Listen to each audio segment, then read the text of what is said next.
Здравейте, приятели! Аз съм Никола и днес ще ви представя топ 5 любими филми. Първи филм ще е моята поредица, защото те са доста, ама аз ще избера само 5. Първи филм е Час пик. Час пик с Джеки Чан е екшън комедия, която е забавна, има бой в нея. Аз такива филми харесвам, дето имат бой с тях. Също така, в този филм и неговия неговия партньор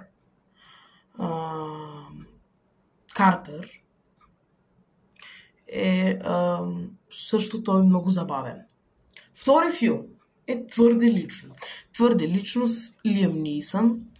В този филм се говори, че албанци отвличат дъщеря му и той като таен агент спасява дъщеря си. Гледайте филма. Отвличат дъщеря му и той естествено я спасява. Гледайте филма, много интересен.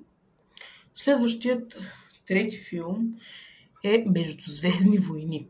Междузвездни войни е един от любимите ми филми, любимата ми поредица. Няма как и на вас да не е любим. И затова го избрах него, защото го гледам постоянно. И затова.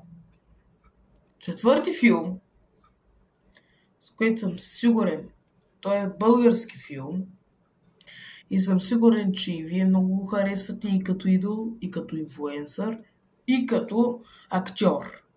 И той е Байван. Байван филма е един от най-любимите ми филми. Най-любимите. Защото той е първо уникален актьор Димитър Кирязов и е просто много забавен. Петия филм и последния за това видео е Книга за джунглата. Да, Книга за джунглата. Там се разправя за Маугли, който е израснал сред вълците и те там животните го отглеждат и той... няма да ви разправям.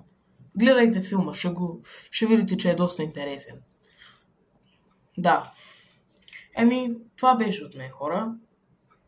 Абонирайте се за канала, оставете един лайк и до другия път!